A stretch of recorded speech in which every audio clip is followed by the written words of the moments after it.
को लगता है कि महाराज जी सही बोल रहे हैं और अपने हित के लिए बोल रहे हैं और पैसा भी नहीं मांग रहे हैं, ना महाराज जी को हमसे कोई लेना देना है। तो बात यदि हमारे काम की है तो ज़रूर विचार करना। ये नहीं देखते कि पापी कितना है, वो ये नहीं देखते कि क्या कुकर्म करके आया है, ये कि उनकी शरण में आ गया और अपने अपराध को स्वीकार लिया।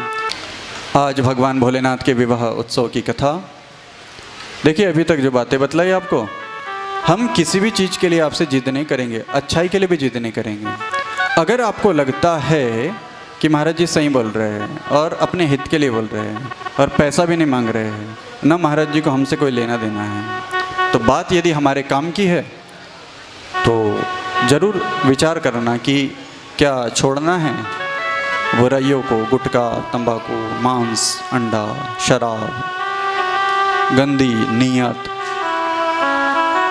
अगर छोड़ना है तो अवश्य दिल से कथा सुने और परिणाम भी आप देखोगे फिर भगवान का भी क्या दिल है। भगवान देवादिदेव महादेव, अद्भुत चरित्र जिनका, कथा को आप ध्यान से सुनेंगे, ठीक है।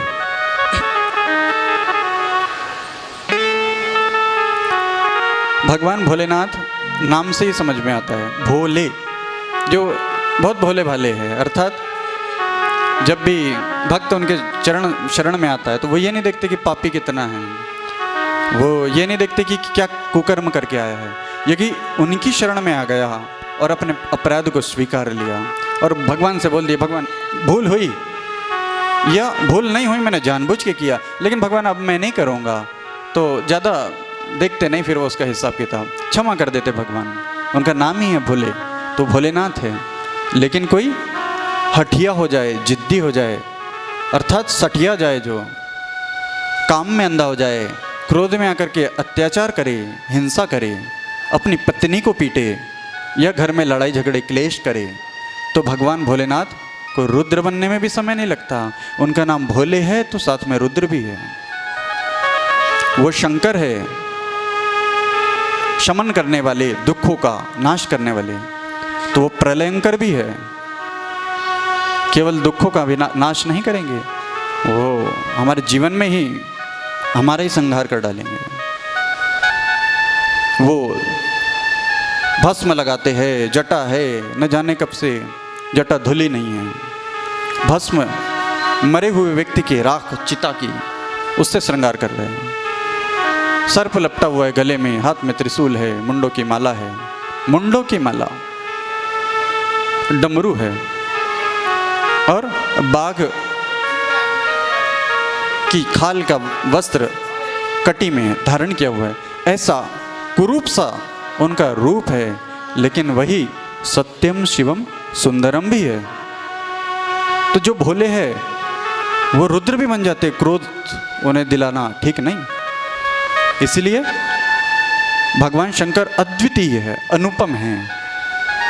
भोले होने के साथ वो रुद्र भी है, तो सत्यम शिवम सुंदरम होने के साथ साथ उनका रूप बड़ा विचित्रतम, अलग सा, अजीब सा है।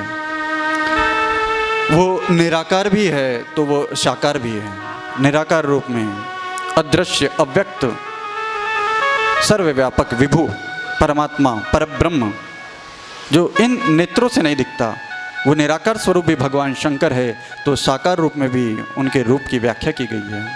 और जब निराकार को कोई देख नहीं पाया और साकार मनुष्य में भी उसे दर्शन नहीं हुए, तो शिवलिंग बना दी गई ज्ञानियों ने उसी निराकार की प्रतिमा के रूप में। उन्होंने विवाह भी किया माँ भगवती पार्वती के साथ, लेकिन वो विरक्त भी है, वो वैरागी भी है। और हम गृहस्थ में पड़ जाते तो इतना भयंकर मोह में पड़ जाते। उनको मोह भी है तो साथ में वैराग्य भी है। और वो भगवान भी है। राम भगवान उनकी शिवलिंग बना करके रामेश्वर में पूजा करते हैं। वो भगवान हैं, राम जी के भगवान। कौन? शंकर भगवान। राम भगवान पूजा करते हैं उनकी। वो भगवान है, जगदीश्वर, देवों के देव, महादेव। तो भक्त भी है, उनकी भी इच्छा हुई राम जी की पूजा करनी है, क्योंकि वो राम जी को इष्ट मानते हैं। कौन? शंकर भगवान। तो उन्होंने हनुमान बन करके आ गए और राम जी की सेवा की, जितने कर सकते थे दिल लगाकर। तो भगवान शंकर के विचित्रतम रूप है। इसलिए गीता में भगवान श्री कृष्ण कहते हैं, मैं समासों में द्वंद्व समास हूँ। द्वंद्व